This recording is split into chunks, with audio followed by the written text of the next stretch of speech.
안녕하세요. 마음의 갈등 중에서도 하나님을 향한 신뢰의 노래입니다. 오늘 본문은 시편 56편 1절에서 13절입니다. 1절. 오 하나님이여 나를 불쌍히 여기소서. 사람들이 나를 삼키려고 하루 종일 공격합니다. 표제 중 요낫 엘렘 르호김에 맞춰 쓴 노래라는 문구는 이 시에만 나옵니다. 요낫은 비둘기, 엘렘은 침묵, 르호김은 멀다라는 뜻으로 직역하면 멀리 있는 것들의 침묵의 비둘기를 따라서가 됩니다. 아마도 멀리 있는 것들의 침묵의 비둘기라는 당시 잘 알려진 곡이 있었는데 그 곡조에 맞추어 불려졌음을 나타내거나 혹은 다윗이 성소에서 멀리 떨어진 블레셋에 있어 하나님께 나아가 예배할 수 없는 상황을 침묵의 비둘기에 비유하고 있는 것으로 보기도 합니다. 가드에서 블레셋에 잡혔을 때 지은 시라는 표제가 있기 때문입니다. 삼킨다는 표현은 탐하다, 몹시 원하다 라는 뜻으로 다윗의 생명을 해치려는 자들이 그의 파멸을 기대하며 광분하고 있음을 나타내 줍니다. 여기서 사람들은 에노쉬란 단어를 썼습니다. 하나님, 엘로힘과 선명한 대조를 이룹니다. 에노시란 죽을 수밖에 없는 유한한 존재로서의 사람을 나타냅니다. 엘로힘, 전능하신 하나님 앞에 에노시, 연약한 인간은 무력해질 것이라는 암시가 들어 있습니다. 3절. 내가 두려울 때 주를 의지하겠습니다. 분위기가 반전됩니다. 역경과 위기 상황 가운데서도 결코 두려워하지 않고 주를 의지하겠다는 굳은 결의를 보여주고 있습니다. 두려울 때에는 다윗이 아기스 왕 앞으로 끌려갔을 때의 상황을 정확하게 전해주고 있습니다. 당시 상황을 기록한 사무엘상 21장 12절은 다윗이 가드왕 아기스를 심히 두려워하여 라고 말해주고 있습니다. 인간적으로 아주 두렵고 불안한 상황 속에서 다윗은 하나님을 의지하겠다고 고백하고 있습니다. 4절. 내가 하나님을 의지하고 그 말씀을 찬양하니 두려울 게 없습니다. 죽을 수밖에 없는 육체가 내게 무엇을 할 수 있겠습니까? 다윗 자신이 지금 하나님의 보호 안에 있음을 고백하고 있습니다. 말씀은 하나님의 언약의 말씀을 가리킵니다. 그 말씀을 찬양한다는 것은 하나님의 말씀 속에 택한 자를 보호하시겠다는 약속이 이루어질 것을 믿고 찬양하는 것입니다. 죽을 수밖에 없는 육체에는 바사르란 단어인데 살과 피와 뼈로 이루어져 살덩이란 뜻입니다. 살덩이가 내게 무엇을 할 수 있겠습니까? 라는 뜻입니다. 하나님과 비교할 때 인간의 초라하고 무력함을 나타냅니다. 8절. 주께서 내 방황을 굽어 살피시니 내 눈물을 주의 병에 담으소서. 그것들이 주의 책에 적혀 있지 않습니까? 방황, 망명이라는 단어로 사울에게 쫓겨다니는 처량하고 딱한 다윗의 현재 상태를 말해주고 있습니다. 굽어 살핀다는 단어는 대적들이 저기를 가지고 숨어서 감시하는 것과 크게 대조를 이룹니다.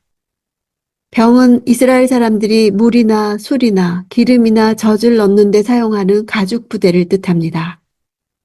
자신의 탄식의 눈물을 술이나 기름이나 우유와 같이 아주 조심스럽게 보존해달라는 뜻입니다.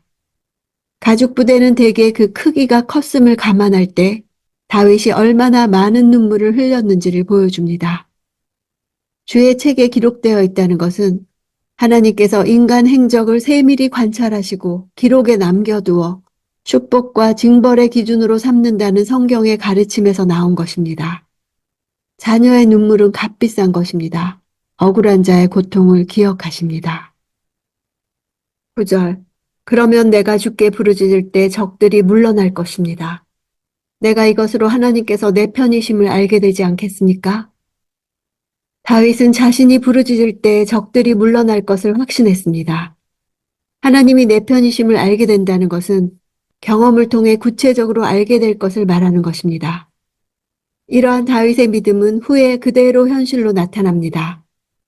그는 블레셋의 대적들로부터 안전하게 벗어날 뿐 아니라 하나님의 은혜로 이스라엘의 왕이 되었던 것입니다. 10절. 내가 하나님의 말씀을 찬양합니다. 내가 여호와의 말씀을 찬양합니다. 앞에서는 엘로힘만을 반복적으로 사용해서 강하고 잔인한 원수들의 공격을 당하는 상황에서 전능하신 능력으로 자신을 보호해 주실 것을 구했습니다. 여기서는 엘로힘뿐 아니라 여호와 이름을 교차해 가면서 사용하고 있습니다.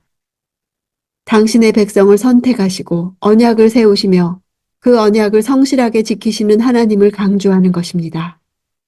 두려움과 믿음은 함께 존재합니다. 둘 중에 믿음을 선택한 것입니다. 그래서 두려운 날에도 하나님의 말씀을 붙잡습니다. 하나님의 말씀을 찬양합니다. 11절 하나님을 의지하니 내게 두려울 게 없습니다. 사람이 내게 무엇을 할 수 있겠습니까?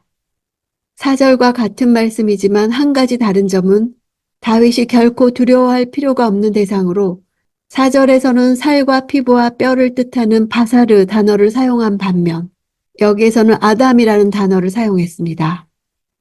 아담은 흙입니다. 흙덩이가 무엇을 할 수 있겠습니까?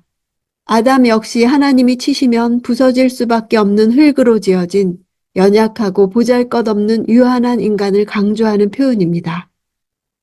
1절부터 해서 하나님은 에노시, 바사르, 아담보다 더 강한 분이라는 사실을 말하고 있습니다. 자신을 괴롭게 하는 이들이 아무리 큰 힘을 지니고 있다 해도 하나님을 대적할 수 없음을 강조하기 위해 반복하는 것입니다. 12절 오 하나님이여 내가 주께 서원한 것이 있으니 주께 감사 예물을 드리겠습니다. 서원한 것이 복수형으로 되어 있어 다윗이 하나님을 향하여 많은 서원을 했음을 알려줍니다. 미래의 시점에 하나님을 향해 감사 예물을 드리겠다고 말할 수 있는 것은 자신의 모든 서원들이 다 이루어질 것을 확신했기 때문입니다. 13절 주께서 나를 죽음에서 건져내시고 내 발을 넘어지지 않게 지켜주셔서 내가 하나님 앞 산 사람들의 빛 가운데 다니게 하셨습니다. 앞에 왜냐하면이 있어서 다윗이 하나님께 감사 예물을 드리겠다고 서원하는 이유를 밝히고 있습니다. 죽음이란 블레셋의 아기스 왕이나 그의 관리들에게 목숨을 잃는 것입니다. 사실 당시 다윗은 치욕스럽게도 미친 자로 위장하지 않으면 안 될 정도로 목숨이 경각간에 달려 있었습니다. 죽음에서 건져내셨다가 완료형으로 사용되고 있습니다. 여전히 생명을 잃을 위기 가운데 있지만 이미 이루어진 것처럼 표현하는 확신의 완료형입니다. 현재 일촉즉발의 위기 가운데 있으나 하나님의 도움으로 그 위기에서 벗어날 것을 확신하고 이미 이루어진 사건을 묘사하는 완료형으로 기록한 것입니다. 이 시는 인간이 처할 수 있는 가장 큰 위기의 상황에서도 위축되지 않고 드높은 신앙의 기계를 드러내는 놀라운 내용을 담고 있습니다. 사람이 내게 어찌하리까 라는 말은 하나님이 어떤 분이시며 사람이 어떤 존재인가 인식하는 데서 나온 것입니다. 내 안에도 두려움과 믿음이 공존합니다. 조그마한 위기에도 위축되어 쉽게 절망에 빠지지만 하나님의 말씀을 취할 때 믿음이 두려움을 밀어낼 것입니다. 말씀에 대한 확신은 두려움보다 더 큰 힘을 발휘할 것입니다. 나의 탄식 소리를 들으시고 눈물 한 방울도 놓치지 않으시고 귀히 여기실 하나님이 내 편이십니다.